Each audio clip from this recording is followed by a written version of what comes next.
Welcome everyone. Now let us take the properties of conductors and insulators. Conductors are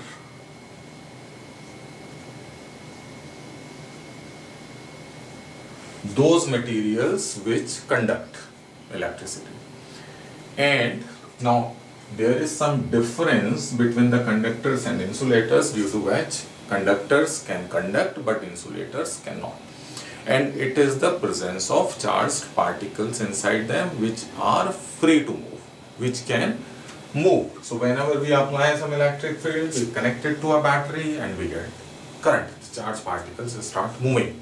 So there should be some charged particle inside, so only then they can move.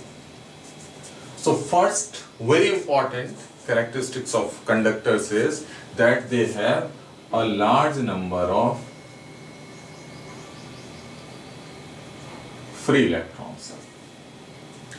We know that inside atom we have a number of electrons which are moving around the nucleus. But these electrons, we call them bound electrons because they are inside the atom, bounded to the nucleus, and under the influence of the force by the nucleus they keep on moving around. So they are not available for conduction as such. Free electron means the electron which is not inside the atom. So it is outside the atom. So there are a number of free electrons in a conductor, due to which they conduct electricity. So whenever we apply the electric field or put the conductors in the electric field, these electrons start moving. Another very important charge given to a conductor comes on its outer surface. When we give charge to a conductor, suppose I charge it, I give some electrons to it, so all these electrons will collect on the outer surface. And the reason being, when we are giving charge to it, charge is mobile in conductor, suppose it has few axes of electrons. So these electrons will repel and they can move. So they will move as far as possible. So where will they go? They will collect on the outermost surface. They can't leave this surface because some additional energy is needed. So in case we are not giving that energy, whenever we are giving some charge, due to repulsion, it will settle down after some time and all the charge will be on its outermost surface. Now we have a charge, so we should have electric field also. Now let us see what is the electric field due to this charge. If we take 2 points here important, what is the electric field inside and then what is the electric field on the surface. To find out the electric field inside, if I use Gauss's theorem, I draw a Gaussian surface. No restrictions that the Gaussian surface should always be symmetrical. I can have it of any shape. If I draw this Gaussian surface, what is the charge enclosed? 0. So electric field will also be 0. So electric field inside a conductor is 0. We also call it electrostatic shielding. So if we want to protect something from the effect of the external electric field, the best way is keep it inside a conducting box, conducting closed surface. Electric field inside will be 0. What about on the surface? See, we are talking about electrostatics. No current is flowing. We have given some charge and this charge has settled, no movement of charge. If there is no movement of charge on this surface, it means there is no electric field along the surface. See, electrons or positive charge, it always moves in an electric field. And if I am saying the charge is not moving along the surface, it means there is no electric field along the surface. So what is the direction of electric field? We have charge, so there should be some electric field. This will be perpendicular to this surface. See, it should be in a direction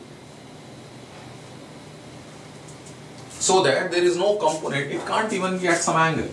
If I take, for example, this direction is not possible. I can resolve it into two parts, one along the surface, one perpendicular to the surface. The component along the field will force the charges to move, and they will start moving till again this movement stops. So eventually, finally, if it is not being connected to a battery, we have given some charge and leave it. Then charge stops moving after some time, and when the charge is not moving, it means there can't be any component of the field along the surface. So it means the only possibility is that the field is perpendicular to the surface. So on the surface it is perpendicular, inside it is zero, and we know what is the field outside. We have already done somewhere the electric field near a conducting surface is sigma by epsilon naught. Sigma is charge density, epsilon naught is the permittivity of the medium. So electric field in this region will depend on charge, how much charge, on area, and also on the medium. Okay, now let us talk about the potential. Again, we will see what is the potential on the surface and what is the potential inside. Inside, field is zero.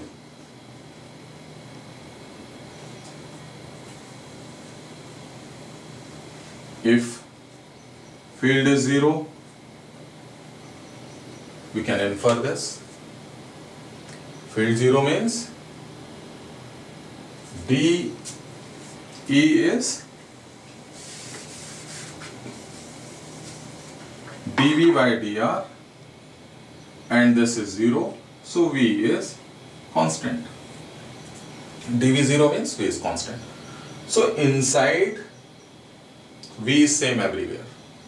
V same means E zero. Okay. On the surface, we said that there is no component of field along the surface and charges are not moving. Charges not moving means no field. And what does it mean in terms of potential? If I say between 2 points the charges are not moving, so what can we conclude about the potential? The 2 points are at the same potential. There is no potential difference. Potential difference always causes movement of charges. So all points are at same potential.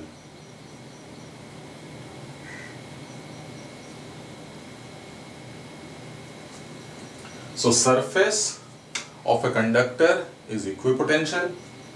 Inside, the potential same everywhere. Electric field is zero. Electric field inside is zero. On the surface it is perpendicular and has this value. Okay. This is about the conductors. Now what will happen? Let us see one more thing. If there is an electric field and I keep a conductor inside it, suppose this is the conductor.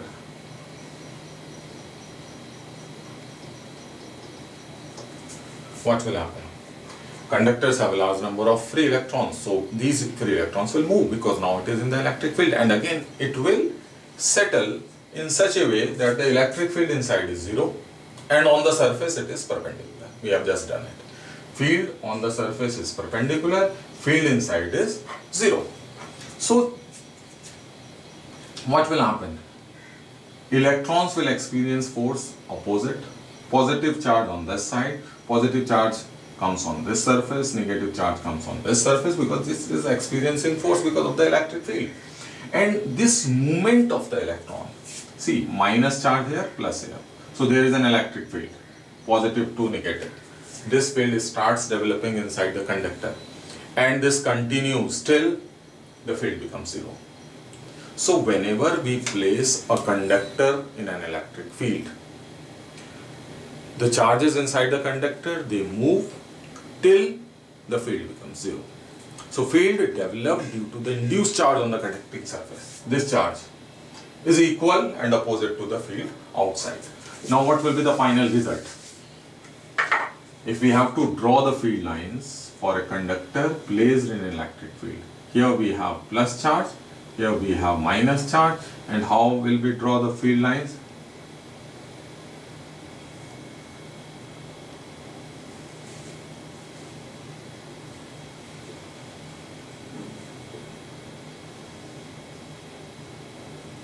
Radial, because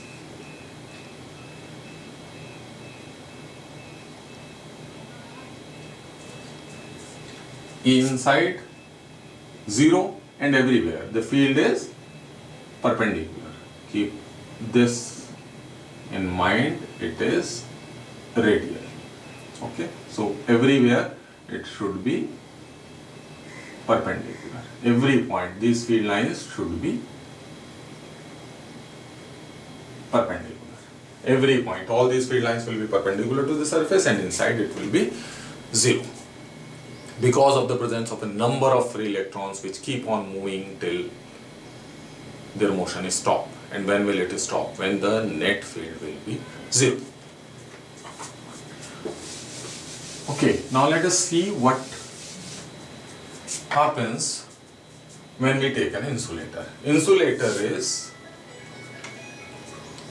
actually there are no free electrons inside an insulator, but even then it doesn't mean that nothing will happen. Let us take an atom, single atom I am taking, and we keep it in the electric field. The net charge on an atom is 0. Number of protons equals the number of electrons, so net force will also be 0. So atom will not experience any force as a whole, but it is made up of electrons, and all electrons will experience force. There is a nucleus with positive charge that will also experience force. So it means something will happen.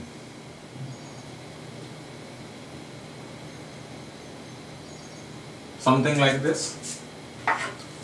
Nucleus experiences force in the direction of the field. Electrons opposite. So the electrons which were moving around the nucleus symmetrically with the centers coinciding perfectly, centers of for the motion of electrons and the nucleus itself, so they coincide. But when the electrons are pulled in a direction opposite to the direction in which the nucleus is pulled, so what will happen? The centers gets separated. So the situation something like this. So even the shape of the atom may change. It may start behaving like a dipole. This is electric dipole. We have equal amount of positive and negative charge, but they are separated. So this is what will happen, that atom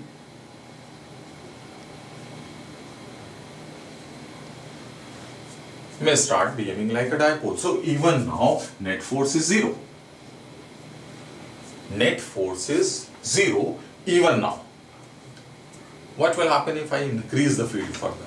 If we go on increasing this field, what may happen? See, if the field is very, very high, it is possible that these electrons come out of the atom. It is possible to pull the electrons out of the atom by applying a strong electric field, because then there is a large force on the electron and it will come out. This is what we call ionization. And the field that we need is of the order of 10 raised to power 6 for air. It depends on the medium actually. For air it is around 10 raised to power 6.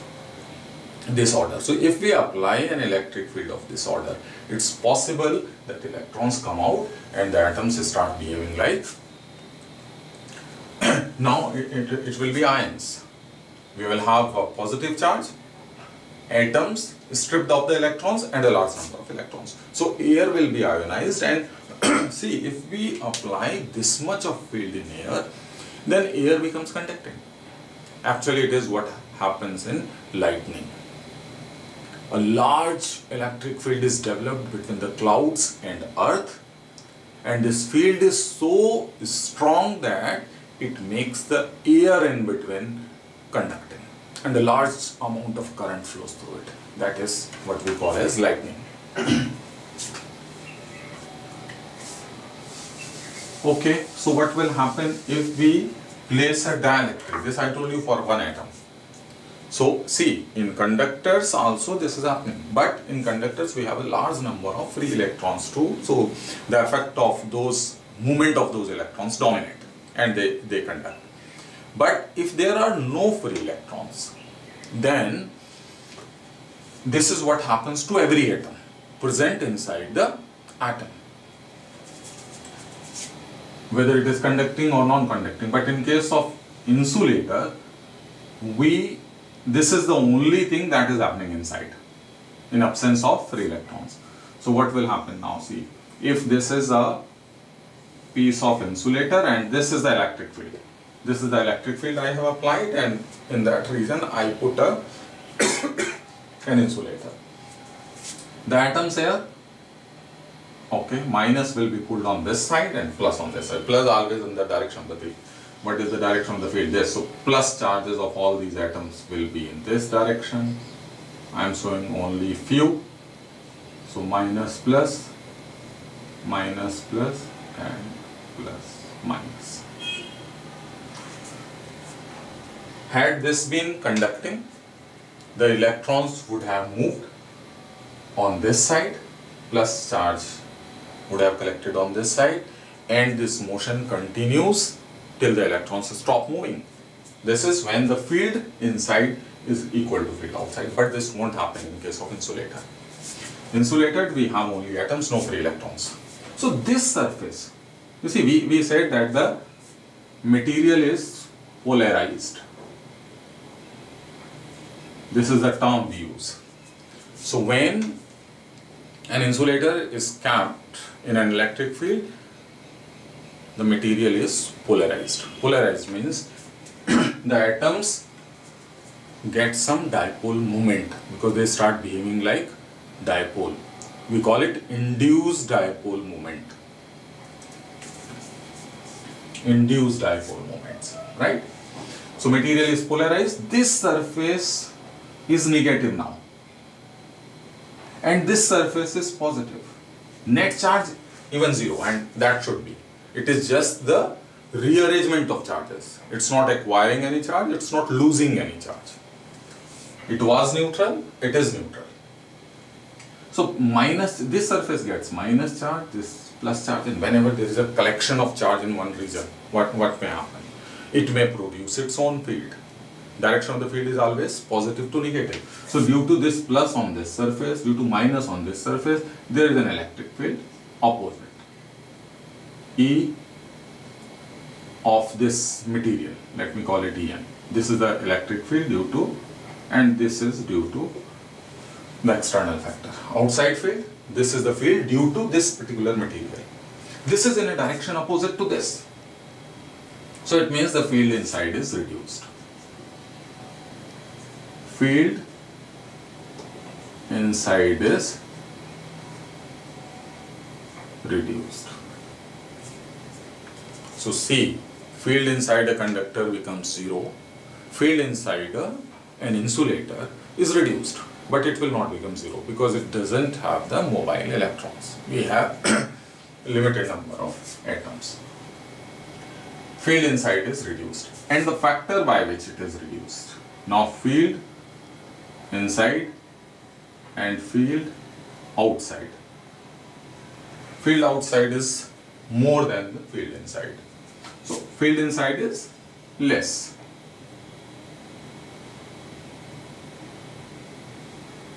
And this we call as dielectric constant.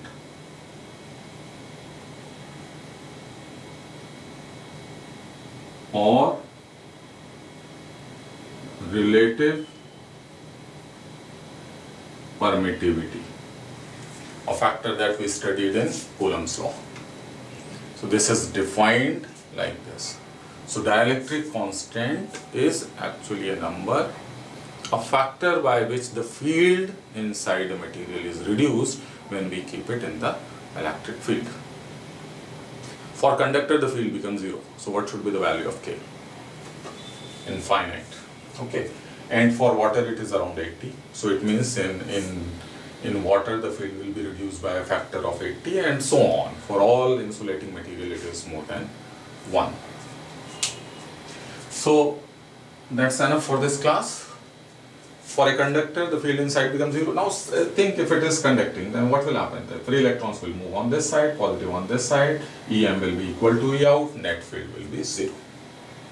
Okay, but for insulator, see, this polarization is happening for every atom that is kept in the electric field. The extent is different. Different amount of field is required to produce a particular value of dipole moment for different materials, right? So, but whenever we will keep a conductor or insulator in the electric field, something is going to happen. Though these materials are not having any net charge, but even then, it doesn't mean that nothing will happen. In conductors, the field inside becomes 0, field on the surface is perpendicular. For an insulator, the material gets polarized and the material as such gets some net dipole moment. The factor by which the field is reduced, we call it dielectric constant or permittivity, relative permittivity. Now see, one more thing that we may discuss here is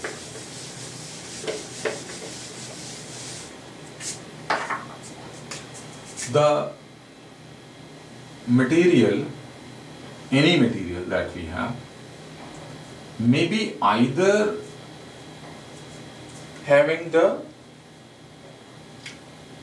dipole moments or may not be, even in the absence of electric field. What I mean is, the material may be polar or non-polar.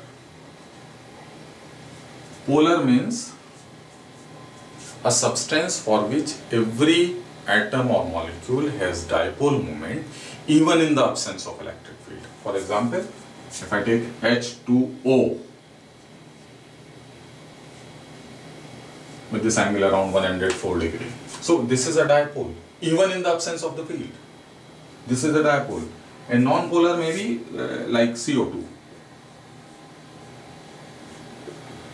This cancels out, or simply H2, O2, all these are non-polar, which means in the absence of the field, there is no net dipole moment for any atom. In this case, all atoms have dipole moments even when there is no field. So what's the difference when we apply the field? Here we have say 1 plus minus here, 1 plus minus here, plus minus here, minus plus here, and plus minus. All molecules or atoms are behaving like dipoles, but the arrangement of these dipoles is random.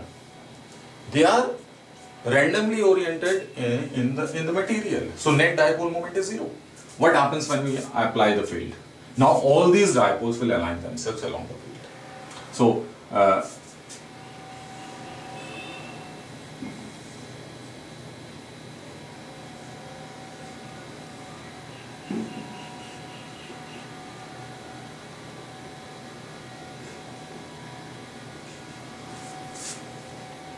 when I have applied field, and this is when E is 0. E 0, all dipoles randomly oriented. When there is some electric field, they will align themselves. We have done how dipoles respond to the electric field. They are torque acts and they align themselves. So this is what is happening when the substance is made up of polar molecules. And if it is made up of non-polar molecules, then whatever I have described. You have an atom, the net dipole moment is 0, now you apply the field and plus minus get separated, So there is some dipole moment. So every atom will be like that only. So in the absence, there is no dipole moment, but when there is an electric field,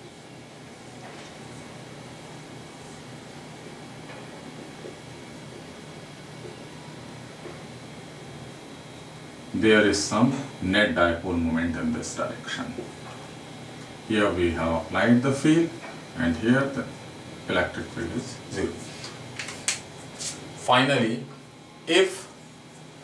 whether the substance is made up of the polar molecules or non-polar, in the absence of the field, the net dipole moment is 0, but when we apply the field, a net dipole moment is induced. In case of polar, the dipoles which were already there align themselves, and in case of non-polar, every atom starts behaving like a dipole. Okay, so that's all.